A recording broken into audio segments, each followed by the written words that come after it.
करता है और बाहर से आवाज आती है कि कोई डोजन से मिलना चाहता है। डोजन उठकर दरवाजा खोलता है तो देखता है कि वहाँ दो गुंडे खड़े होते हैं। ये बंदे एक कर्ज वापस लेने के लिए आए हैं जो डोजन पर 48 मिलियन वन का है।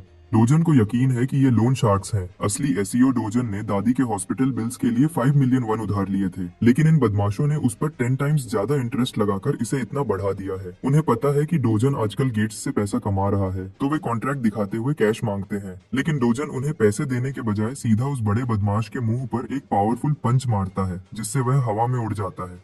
दूसरा छोटा बदमाश देखकर दंग रह जाता है और उसका मुंह खुला का खुला रह जाता है। डोजन उसे गुस्से से देखता है और याद दिलाता है कि वह 9 मिलियन वन से ज्यादा तो पहले ही वापस कर चुका है। अगर इस हिसाब से देखा जाए तो इन बदमाशों को लेने के बजाय उसे पैसे वापस करने चाहिए। फिर वह एक और मुक्का मारता है जिससे यह बदमाश रोने लग जाता है। डोजन उसे कहता है कि वह अपने बॉस को बोल दे कि डोजन खुद उससे मिलने आ रहा है।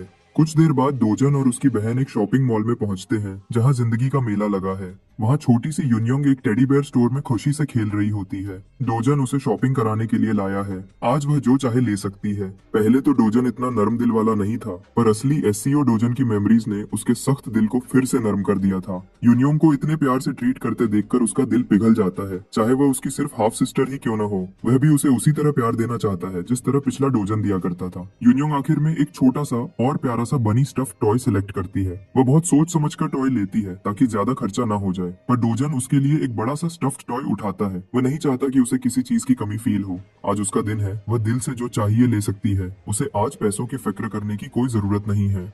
दोनों भाई बहन साथ में अच्छा सा खाना भी खाते हैं। खाना खाने के दौरान कोई अनजान औरत डोजन का नाम पुकारती है। डोजन देखता है कि एक मोटी बूढ़ी औरत जिसके पीछे बॉडीगार्ड्स का एक ग्रुप होता है उससे बात करने के लिए आती है। यह बेगैरत औरत शुरू से ही डोजन पर बकवास शुरू कर देती है। पहले उसके कपड़ों का मजाक उड़ाती है, फिर उसके साथ बैठी लड़की पर सवाल उठाती है। वह औरत इतनी बेशर्मी से बोलती है कि डोजन ने शायद किसी लड़की के साथ गलत रिलेशन बनाकर इस लड़की को पैदा किया है, जैसे उसकी माँ ने उसे पैदा किया था। यह सब बकवास सुनकर डोजन गुस्से से पागल हो जाता है।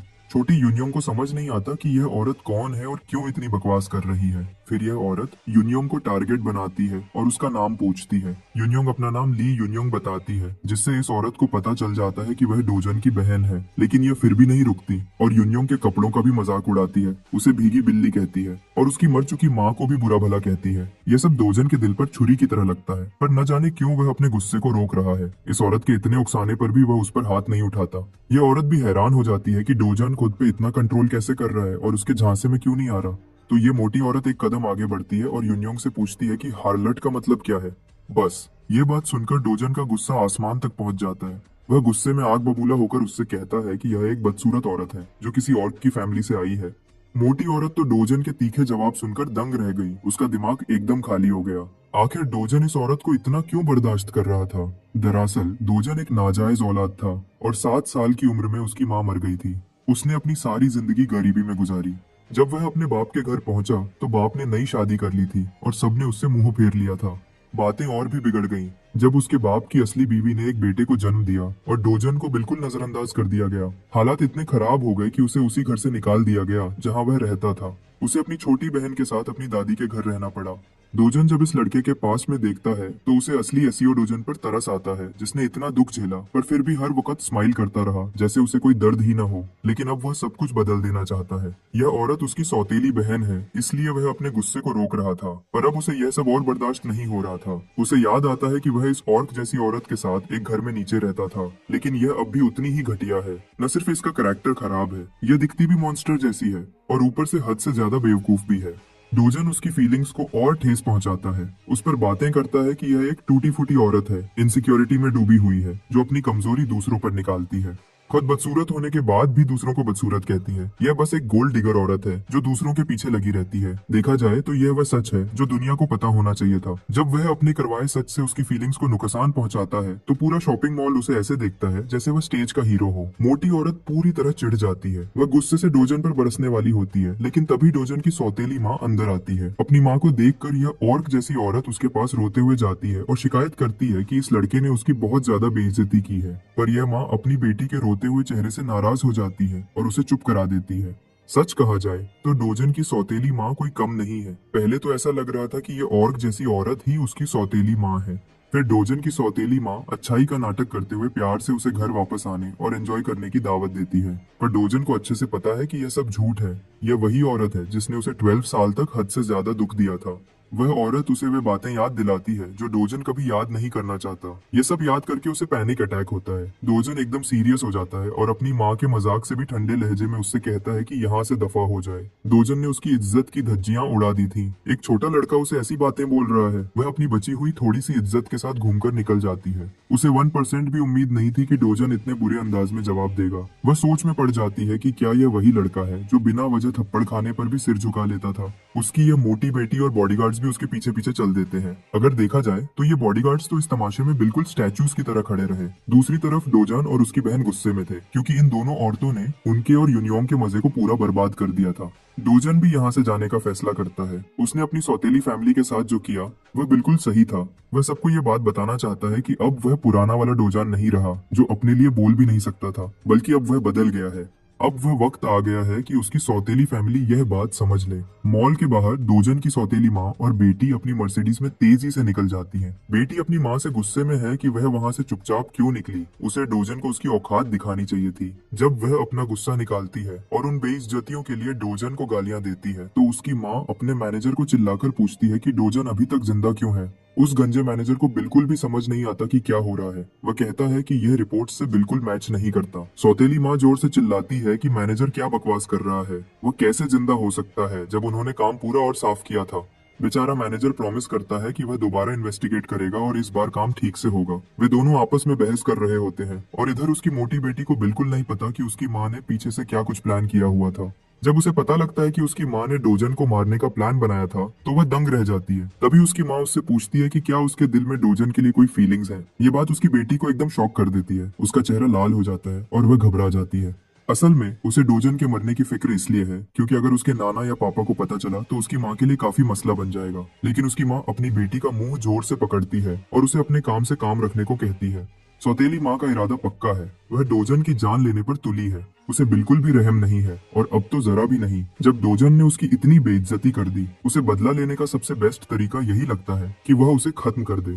10 साल पहले यह दुनिया तबाही की तरफ चली गई थी जब पहला पैसेज रिफ्ट बन गया। यह खौफनाक डायमेंशन मॉन्स्टर्स का घर था जो पोर्टल से निकलकर इंसानों को देखकर मारने के लिए टूट पड़ते थे। उन्होंने बिना रुके तबाही मचाई और आखिर में दुनिया को बर्बाद कर दिया और हजारों शहरों को आग में जला दिया। पर जैसे अंधेरे की शुरुआत हुई वैसे ही रोशनी भी आई, बहादुर वॉरियर्स के रूप में जिन्हें हीरोज कहते हैं। उनके आने से माना स्टोन्स की खोज हुई जो मरे हुए मॉन्स्टर्स के जिस्मों से निकलते थे। दूसरी तरफ डोजन कहीं जा रहा होता है। उसे यह सोचकर काफी अजीब लगता है कि जब से ये माना स्टोन्स आए हैं पूरी दुनिया ने बाकी रिसोर्सेज जैसे कि कोल, गैस को यूज करना बहुत कम कर दिया है और अब इन स्टोन्स से एनर्जी निकाली जाती है। इनकी वजह से सारे मुल्क रिफ्ट्स पर फोकस करने लगे ताकि रिसोर्सेज निकाल सके। आज दुनिया की सारी इंडस्ट्रीज गेट्स और हीरोज के भरोसे हैं और इसलिए एक अच्छा हीरो काफी पैसा कमा सकता है। डोजन अपनी मंजिल पर पहुंच जाता है जो है योंगजोंग कैपिटल। वह यहाँ उन बदमाशों के बॉस से मिलने आया है। अंदर जाते ही उसे बॉस और उसके गुंडे मिलते हैं जो देखने में बिल्कुल आम से बदमाश लगते हैं, जो सिर्फ छोटे मोटे काम करते हैं। डोजन बिल्कुल रिलैक्स है। बॉस अपना सिगरेट बुझाता है और डोजन की हिम्मत की दाद देता है। न सिर्फ उसने उसके बंदों की पिटाई की बल्कि खुद उसके दरवाजे पर भी आ गया। इससे साफ दिखता है कि डोजन किसी की परवाह नहीं करता। वह बड़ी चालाकी से बॉस को कहता है कि असल में सारा नुकसान डोजन को हुआ है। यह बात बॉस के लिए बिल्कुल बकवास है तो वह पूछता है कि इसका मतलब क्या है। डोजन उसे कहता है कि वह यहाँ अपना हक का पैसा लेने आया है। उसने इन बदमाशों की वजह से मेंटल, फिजिकल और फाइनेंशियल नुकसान झेला है। उसकी इन पावरफुल बातों से बॉस उसमें एक बड़ा चेंज नोटिस करता है। वह सोचता है कि यह लड़का अब वह पुराना नरम दिल या शांत इंसान नहीं रहा। और तो और इसने उसके भेजे हुए बदमाशों को मजा चखाया। बॉस को शक होता है कि शायद एसईओ डोजन को गेट्स में कुछ पावरफुल चीज मिली है, पर फिर भी यह बॉस अपना घमंड नहीं छोड़ता और डोजन को कहता है कि उसका यह नया कॉन्फिडेंस उसकी बर्बादी की वजह बनेगा। वह डोजन को कहता है कि वह अपनी पावर्स पर कुछ ज्यादा ही भरोसा कर रहा है और उसे डराने के लिए बदमाशों का एक ग्रुप बुला लेता है, चाहे वह कितने भी आदमी जमा कर ले। पर सोर्ड मास्टर की पावर के आगे ये सब कीड़े मकोड़े हैं। बॉस घमंडी अंदाज में कहता है कि जो लोग ओवर कॉन्फिडेंट होते हैं वे भी एक न एक दिन मर जाते हैं। सबसे मजे की बात यह है कि ये बॉस समझता है कि एसईओ डोजन बस एक डी क्लास हीरो है और उसे लगता है कि उसका गैंग उसे आसानी से खत्म कर देगा। इधर डोजन सोफा पे बिल्कुल चिल कर रहा है जबकि 5 बंदे उसे घूर रहे हैं और वे बिल्कुल भी मजाक के मूड में नहीं लग रहे। डोजन बॉस को हुक्म देता है कि वापस बैठ जाए, नहीं तो मसला हो जाएगा। बॉस हैरान है कि यह बंदा अभी भी रिलैक्स होकर बात कर रहा है। डोजन सीरियस होकर कहता है कि उसकी बात अभी खत्म नहीं हुई। ये सुनकर एक बंदा अपने आप को बड़ा समझता है और डोजन को चैलेंज करता है। डोजन अपना चश्मा उतारता है, उसे और कंफ्यूज करता है और फिर एक माइक टाइसन जैसा रॉकेट पंच उसके मुंह पर दे मारता है। वह बंदा एकदम हवा में उड़ जाता है और उसके दोस्त दंग रह जाते हैं। उनकी बोलती अचानक बंद हो जाती है। पर यह तो बस शुरुआत है। डोजन एक एक करके सबकी पिटाई करता है और साथ ही साथ अपनी बात भी करता रहता है। वह बॉस के छुपे हुए गंदे धंधे के बारे में सब बताता है, जिसको कवर करने के लिए वह पैसा उधार देने का बिजनेस करता है। डोजन एक ऑरेंज बालों वाले बदमाश को निशाना बनाता है और बताता है कि उसे उसके बॉस के फ्रॉड आइडेंटिटी बेचने के बिजनेस का भी पता है। एक मुक्का मारते हुए वह कहता है कि उसे एक हीरो आइडेंटिटी चाहिए ताकि वह ऑफिशियली रजिस्टर हो सके और पैसा कमा सके। आखिरी बंदे का अटैक डॉज करते हुए डोजन उसे अपनी थोड़ी सी ताकत से जवाब देता है और इस तरह पूरे ग्रुप को अपनी चेन की नींद सुला देता है। डोजन अपनी फरमाइश जारी रखता है। उसे एक ऐसा फुल प्रूफ आइडेंटिफिकेशन चाहिए जो फ्यूचर में कोई मसला ना करे। इतनी जल्दी इतना सब कुछ होने से बॉस दंग रह जाता है। डोजन उसे याद दिलाता है कि उसके पास ये आइडेंटिटी बनाने के लिए सिर्फ एक दिन है। वैसे कुछ बदमाश लड़ाई में शामिल नहीं हुए, जो एक तरह से बस ऑब्जर्व कर रहे थे। ऐसे लोग तो अक्सर स्टोरीज में लेवल 1 रुकी होते हुए भी मास्टर को चैलेंज कर देते हैं। बॉस तो अब पूरी तरह से हवा में है। डोजन के स्किल लेवल का अंदाजा लगाने की पूरी कोशिश कर रहा है। वह सोचता है कि कम से कम ये बंदा बी क्लास तो होगा। बॉस इतना सोच में डूबा है कि डोजन को उसे झटका देना पड़ता है ताकि होश में आए। आखिर में बॉस खुशी से काम एक्सेप्ट कर लेता है। डोजन फिर उसका शोल्डर बड़े प्यार से पकड़ता है, लेकिन साथ ही एक सीरियस फेस के साथ पूछता है कि क्या उसकी सौतेली माँ होंग हिजू ने उसे मारने का ऑर्डर दिया था। ये बात बिल्कुल सच निकली, जैसा उसकी बेटी और असिस्टेंट के साथ बात करते हुए पता चला था। बॉस को समझ नहीं आता कि वह कैसे ये सब बताए, लेकिन उसकी बर्दाश्त तब खत्म होती है जब डोजन उसका शोल्डर इतना जोर से दबाता है कि वह दर्द से चीख उठता है। ऊपर से उसके बदमाश गुंडे भी अपने बॉस के लिए कुछ नहीं कर सकते। आखिर में बॉस हार मान जाता है और होंग हिजू का गंदा प्लान बताता है। ये जालिम औरत असल में डोजन का बैंक अकाउंट खाली करना चाहती है और उसे इतना लोन में डुबाना चाहती है कि उसके पास अपनी जान लेने के सिवा कोई रास्ता न बचे। ये एक बिल्कुल शैतानी प्लान है, खासकर अपने बेटे के लिए, चाहे वह सौतेला ही क्यों न हो। डोजन ये सुनता है और बॉस के काफी रोने और रिक्वेस्ट करने के बाद उसे छोड़ देता है। वह पूछता है कि क्या उसे गेट में बंद करने का प्लान भी उसकी सौतेली माँ ने बनाया था। बॉस एकदम मासूम बन जाता है और कहता है कि उसका उस मामले से कोई लेना देना नहीं है। वह यह भी कहता है कि अगर डोजन गेट में मर जाता तो बॉस को इस सब के पैसे भी नहीं मिलते। ये एक वजह हो सकती है कि यह प्लान बॉस का नहीं है, तो डोजन इस बारे में सोचने लगता है। वह कांग चोलवू का नाम लेता है। ये वही बंदा है जिसने उसे गेट तक पहुंचाया था। डोजन उस बंदे की हर एक बात जानना चाहता है और वह भी कल तक। अपने 2 ऑर्डर्स के साथ वह बड़े आराम से निकल जाता है। अब पूरे रूम का माहौल बदल चुका है, क्योंकि जब वह आया था तब इन सबका एटीट्यूड कुछ और ही था। इस बात के बाद डोजन एक गहरी सोच में डूब जाता है। असली एसईओ डोजन का बस एक ही ख्वाब था। वह अपनी छोटी बहन और प्यारी दादी को हर हाल में बचाना चाहता था। डोजन की जिंदगी हमेशा से दुखों और परेशानियों से भरी रही है। उससे पता लगता है कि उसने कितनी तकलीफ झेली जब वह बिल्कुल बेबस था। पर फिक्र की कोई बात नहीं, क्योंकि सोर्ड मास्टर अब तैयार है सब कुछ ठीक करने के लिए। अगले दिन ही डोजन ऑफिशियली रजिस्टर हो जाता है और उसे बी रैंक रेटिंग भी मिल जाती है, जो उसके लिए काफी आसानियां कर देगा। दूसरी स्टोरीज के हीरो की तरह उसे सबसे नीचे रैंक पर रजिस्टर होकर ऊपर आने के लिए पॉइंट्स नहीं कमाने पड़े। वह मशीन पर कार्ड टैप करके एंटर करने की कोशिश करता है और सिस्टम उसकी आइडेंटिटी को पहचान लेता है। पर सिस्टम उसे वार्निंग देता है कि उसका रैंक अभी भी उस डेंजरस क्वेस्ट से कम है जो वह करने जा रहा है। डोजन यह बात सुनकर चिढ़ जाता है। वह सोचता है कि शायद उसे उस बेकार बॉस को थोड़ा और डराना चाहिए था ताकि उसे हायर रैंक मिलता और उसे ये प्रॉब्लम न होती। सिस्टम की बार बार वार्निंग देने के बावजूद डोजन किसी की परवाह नहीं करता और सीधा अंदर घुस जाता है। अब नाइट आइलैंड गेट के बारे में जान लेते हैं, जिसमें डोजन जाने वाला है। ये एक बी रैंक गेट है, पर जिस रैंक का गेट होता है उस रैंक का हीरो उसमें मुश्किल से सरवाइव करता है। सेफ्टी के लिए हीरोज को हमेशा गेट के रैंक से एक क्लास ऊपर का होना चाहिए। वैसे इस डंजन का एरिया डी रैंक का है, मतलब ये काफी फैला हुआ है और सोलो हंटिंग के लिए मुश्किल जगह है। अच्छी बात यह है कि ये टनल्स के रूप में है, तो थोड़े समय तक सोलो हंटिंग इतनी मुश्किल नहीं होगी। पर गेट के बड़े एरिया की वजह से ए रैंक हीरो को यह टास्क लेना चाहिए, लेकिन डोजन के डिक्शनरी में रिस्क और डेंजर जैसे वर्ड्स होते ही नहीं। सबसे बुरा यही हो सकता है कि उसे एक छोटे टनल में ढेर सारे मॉन्स्टर्स के साथ लड़ना होगा।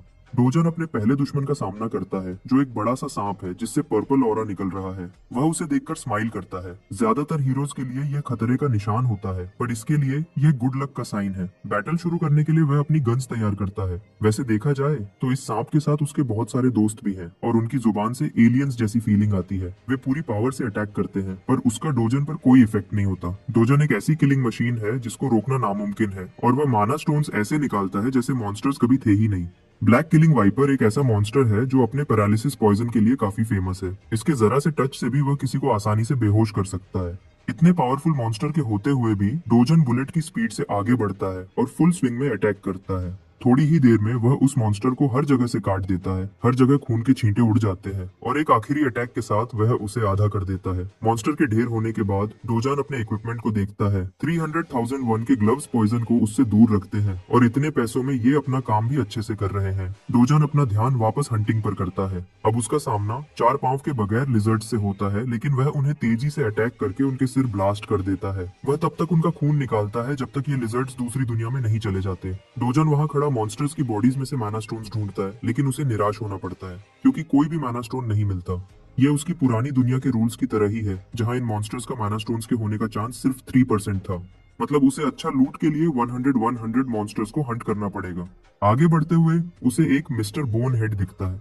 अगर कोई नॉर्मल हीरो यहाँ होता तो उसे ये बॉस लगता, पर डोजन का ख्याल अलग है। वह इस ओवरसाइज्ड सांप से पूछता है कि क्या वह बॉस मॉन्स्टर है। डोजन पूछ तो ऐसे रहा है जैसे यह